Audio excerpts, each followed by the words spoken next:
فاسألوا أهل الذكر إن كنتم لا تعلمون۔ ایک اور ہمارے بہت ہی محترم دوست ہے مولانا ابو بکر بندیالوی صاحب، اس کا سوال یہ ہے کہ اولاد علی یہ کون ہے؟ اسی طرح آپ صلی اللہ علیہ وسلم کا جو نسل ہے یہ آیا قیامت تک رہیں گے یا یہ ختم ہو جائیں گے؟ اس کا جواب یہ ہے کہ یہ ایک تفصیلی مسئلہ ہے، لیکن میں مختصراً شارٹ کٹ اس کا خلاصہ ذکر کر رہا ہوں۔ سب سے پہلے یہ بات ذہن میں رکھیں کہ آل کا مصداق کیا ہے۔ اس بارے میں کئی اقوال ہے، لیکن میں چند ذکر کروں گا۔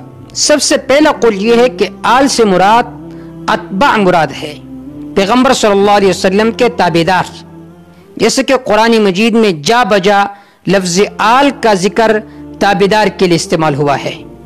آل فرعون، فرعون کے تابعدار۔ اسی طرح لوط علیہ السلام کے بارے میں ہے تو ان کے تابعدار مراد ہے۔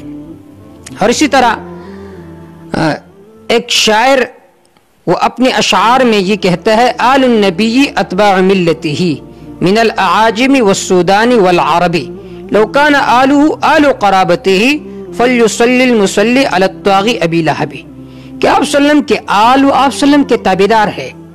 اگر آل کا مصداق صرف ہی آپ کے رشتہ داری کے ساتھ خاص ہو تو پھر تو ابو لہب پر بھی درود شریف پڑھا جائے، کیونکہ وہ تو سب سے قریبی آل تھا آپ صلی اللہ علیہ وسلم کا، آپ صلی اللہ علیہ وسلم کے چچا تھے۔ تو اس سے معلوم ہوا کہ آل کا مصداق ہے اتباع النبی صلی اللہ علیہ وسلم، نبی صلی اللہ علیہ وسلم کے تابعدار۔ ایک قول یہ ہے۔ دوسرا قول یہ ہے کہ آل سے مراد آپ صلی اللہ علیہ وسلم کے ازواج مطہرات، آپ صلی اللہ علیہ وسلم کی بیویاں، اس میں یہی تابعدار کا معنی بھی متضمن ہے، اس میں آتا ہے۔ اور قرآن مجید کی بہت ساری آیات سے معلوم ہوتا ہے کہ آل کا مصداق اول وہ آپ صلی اللہ علیہ وسلم کے ازواج ہے، جیسے کہ قرآن مجید میں اللہ رب العزت کے ارشاد ہے، ابراہیم علیہ السلام کے بارے میں آتا ہے کہ فرشتوں نے اس سے کہا السلام علیکم یا اہل البیت، تم پر سلام ہو اے اہل بیت۔ تو دیکھ کہ اس وقت ابراہیم علیہ السلام کی بیوی تھی اور ابراہیم علیہ السلام تھے، اور انہوں نے ان کو خوشخبری دی۔ معلوم ہوا کہ آل کا مصداق اول وہ پیغمبر کی بیویاں ہے۔ تو سب سے پہلا مصداق آل کا وہ آپ صلی اللہ علیہ وسلم کی بیویاں ہے، جس میں حضرت عائشہ رضی اللہ تعالی عنہ بھی داخل ہے۔ دو قول ہو گئے۔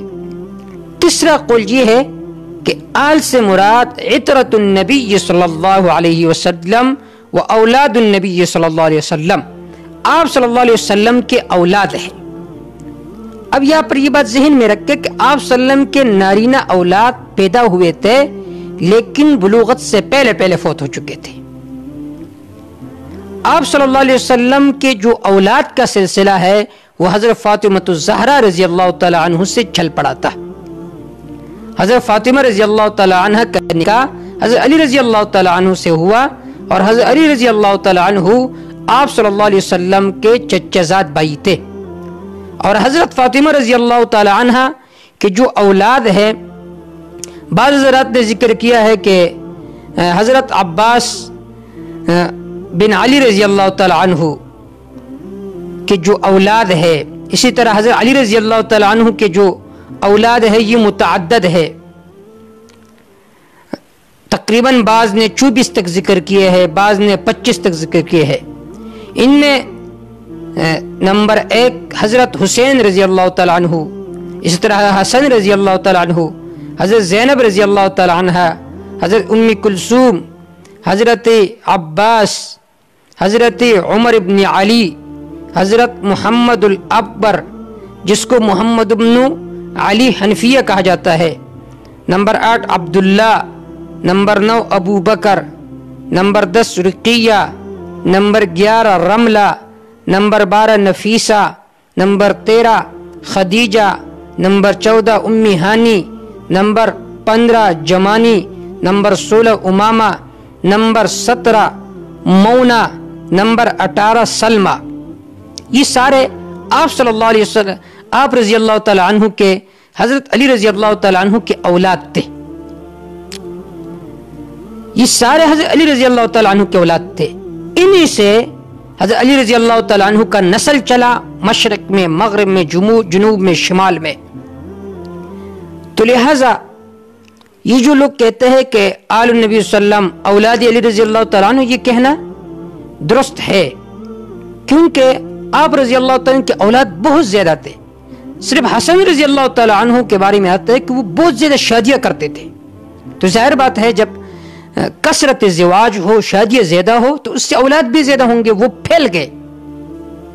اور اس کی بنیادی وجہ آپ سمجھیے کہ آپ رضی اللہ تعالیٰ عنہ، علی رضی اللہ تعالیٰ عنہ کے اولاد پھیلنے کی بنیادی وجہ کیا ہے؟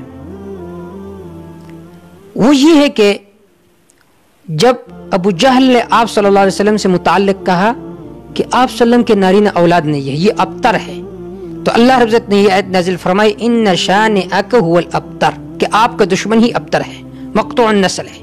اس وجہ سے علماء تفسیر نے یہ تصریح فرمائی ہے کہ ابو جہل کا ایک ہی بیٹا اکرمہ تھا رضی اللہ تعالیٰ عنہ، لیکن اس کے بعد اس کی نسل نہیں چلی، اور اللہ رب العزت نے فرمایا کہ آپ کا دشمن ابتر ہوگا اور آپ ابتر نہیں ہوں گے. اس وجہ سے قیامت تک آپ صلی اللہ علیہ وسلم کے اولاد ہوں گے، یعنی علی رضی اللہ تعالیٰ عنہ کے نسل سے، کیونکہ آپ صلی اللہ علیہ وسلم کے نارینہ اولاد تو نہیں تھے. علی رضی اللہ تعالیٰ عنہ کے نسل جو ہے، فاطمہ الزہرا رضی اللہ تعالیٰ عنہ کا جو نسل ہے وہ قیامت تک ہوگا. اس بارے میں ایک روایت بعض محدثین نے ذکر فرمایا ہے، اگرچہ اس پر بعض حضرات نے کلام کیا ہے، لیکن وہ روایت اس طرح ہے. موسیٰ کاظم روایت کرتے جعفر صادق سے رحمہ اللہ، اور روایت کرتے ہیں محمد باقر رحمہ اللہ سے، اور محمد باقر رحمہ اللہ روایت کرتے ہیں امام زین العابدین رحمہ اللہ سے، اور روایت کرتے ہیں حضرت حسین رضی اللہ تعالیٰ عنہ سے، اور حسین رضی اللہ تعالیٰ عنہ روایت کرتے ہیں علی بن ابی طالب رضی اللہ تعالیٰ عنہ سے. علی ابن ابی طالب رضی اللہ تعالیٰ عنہ فرماتے کہ آپ صلی اللہ علیہ وسلم نے فرمایا کل نسب و سحر منقطع یوم القیامہ سترا من اللہ الا نسبی و سببی، الا نسبی و سببی، کہ آپ صلی اللہ علیہ وسلم نے فرمایا کہ سارے نسل جو ہے وہ ختم ہو جائیں گے قیامت تک سوائے میرے نسب کے، کہ یہ میرا نسب اور میرا نسل یہ قیامت تک رہے گا. اس وجہ سے امام مہدی کے بارے میں آتا ہے رحمہ اللہ کہ وہ حضرت فاطمہ الزہرا رضی اللہ تعالیٰ عنہ کے اولاد میں سے ہوگا. تو اس سے معلوم ہو کہ یہ نسل یہ ہمیشہ رہے گا، لہذا اس کا انکار کرنا یہ کسی طرح درست نہیں ہے. یہ روایت جو میں نے ذکر کی ہے المعجم الکبیر میں بھی ہے، اس طرح طبرانی میں بھی ہے، اور حاکم نے بھی اس کو نقل کیا ہے مستدرک میں.